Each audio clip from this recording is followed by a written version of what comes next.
America Iran మధ్య మళ్లీ చెలరేగిన ఉద్రిక్తతలు ప్రపంచ చమురు మార్కెట్లను కుదిపేస్తున్నాయి.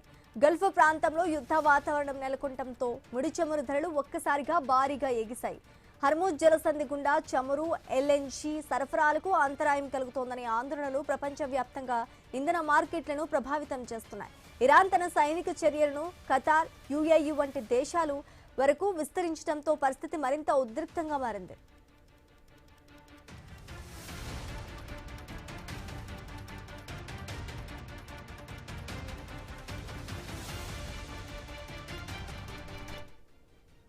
అంతర్జాతీయ మార్కెట్లో బ్రెంట్ క్రూడ్ ఫ్యూచర్స్ ధర 3.24% పెరిగి బ్యారెల్కు $78.47 చేరగా US west Texas intermediate crude కూడా 3.30% లాభపడి బ్యారెల్కు $73.77 వద్ద ట్రేడ్ అవుతోంది. ఒక్క రోజులోనే చమురు ధరలు భారీగా పెరగడం ప్రపంచ మార్కెట్లో ఆందోళన పెరుగుతోంది. ప్రపంచ ముడి చమురు, ధృవీకృత సహజ వాయువు రవాణాలో కీలకమైన హర్ముజ్ జలసంధి చుట్టూ పరిస్థితి మరింత ఉద్రిక్తంగా మారింది. ప్రపంచ చమురు రవాణాలో దాదాపు 20% ఈ జలమార్గం ద్వారానే సాగుతోంది. అనుమతి లేని ఓ నౌకపై దాడి చేసిన అనంతరం ఈ జలసంధిని మూసివేస్తున్నట్లు ఇరాన్ ప్రకటించగా వాణిజ్య నౌకల రాకపోకలకు ఇలాంటి ఆటంకం లేదని అమెరికా అధ్యక్షుడు ట్రంప్ ప్రకటించారు.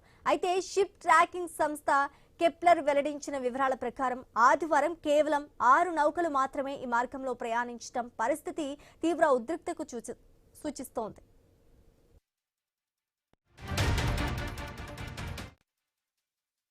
ఇదిలా ఉండగా గత నెల వాషింగ్టన్, తెహ్రాన్ మధ్య కుదిరిన తాత్కాలిక శాంతి ఒప్పందం కూడా ఇప్పుడు ప్రశ్నార్థకంగా మారింది. 60 రోజుల పాటు శాంతి చర్చలు జరిపి హర్ముజ్ జలసంధిలో సాధారణ రవాణాను పునరుద్ధరించాలన్న లక్ష్యంతో ఈ ఒప్పందం కుదిరిన తాజా పరిణామాలతో ఈ ప్రయత్నాలు దెబ్బతిన్నాయి. జూన్లో ప్రపంచ చమురు సరఫరా కొంత పెరిగిన యుద్ధానికి ముందు సాధారణ స్థాయి పోలిస్తే రోజుకు 9.4 మిలియన్ బ్యారెళ్ల సరఫరా ఇంకా తక్కువగానే ఉంది. ఈ పరిస్థితులు మరింత కొనసాగితే ప్రపంచ ఇంధన మార్కెట్లపై, ద్రవ్యోల్బణంపై, చమురు దిగుమతులపై ఆధారపడే భారత్ వంటి దేశాల ఆర్థిక వ్యవస్థలపై కూడా ప్రభావం పడే అవకాశం ఉందని నిపుణులు హెచ్చరిస్తున్నారు.